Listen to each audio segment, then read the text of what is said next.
Hallo und herzlich willkommen zum Q&A der Fototage 2024. Hallo. Hi. Hallo. Hallo, Hi. Wer bist du und was machst du?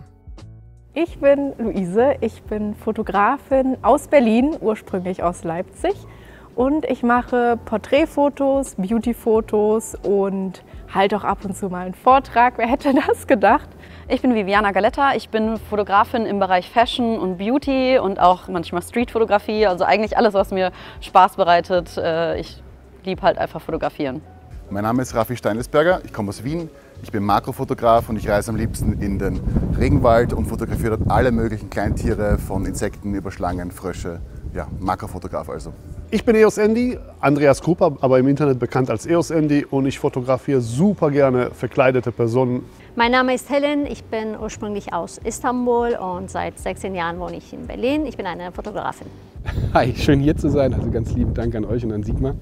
Ich bin 43 Jahre und ich bin tatsächlich People-Fotograf. Lieber Licht oder Komposition? Beides.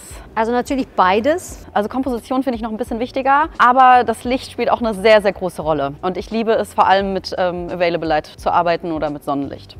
Ich glaube, Licht ist mir wichtiger. In der Makrofotografie ist Licht das vermutlich Allerwichtigste. Auf die Komposition muss man natürlich auch achten, aber ohne Licht geht gerade im Dschungel sehr wenig. Ich denke, Licht kann man bei der Nachbearbeitung ganz viel ändern und anders einstellen. Die Komposition ist daher wahrscheinlich wichtiger. Mir ist wichtiger Komposition. Ich glaube, ohne Licht geht's nicht, aber ohne Komposition geht's auch nicht. Ich glaube, wäre verkehrt zu sagen, was ist wichtiger, sondern du brauchst beides und dann aufeinander abstimmen. Wer inspiriert dich? Sehr, sehr viele, ehrlich gesagt. Pinterest. Ich würde sagen generell Instagram. Also Instagram ist einfach eine riesen Inspirationsquelle für mich, da ich so viele Makrofotografen dort kennengelernt habe, die mich alle inspirieren und neue Ansatzwinkel bieten. Und das ist, ja, auf Instagram findet man immer was Neues. Ich würde sagen, mein eigenes Leben, die Erfahrungen, die ich sammle und alles, was ich erlebe, das ist meine größte Inspiration. Wenn ich wirklich nur eine Person sagen könnte, Lina Tesch. Meine Familie, meine Kinder, meine Freundin. Meine größte Inspiration war damals der Calvin Hollywood. Der hat mich mit zu dem gemacht, was ich heute bin. Ich habe keinen speziellen Fotografen, der eine große Inspirationsquelle ist. Da gibt es ganz, ganz viele, die ich toll finde, und deswegen orientiere ich mich viel auf Pinterest, weil da tummeln sich mehrere und da finde ich eigentlich immer die Inspiration, die ich brauche. Was war dein größtes Learning?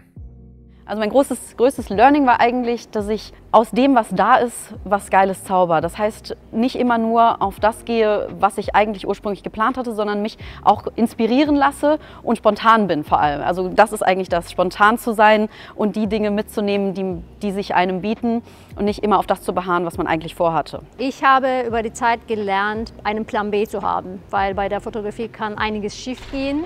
Wenn man spontan fotografiert, wenn man draußen fotografiert, und dass man einen Plan B hat, finde ich wichtig.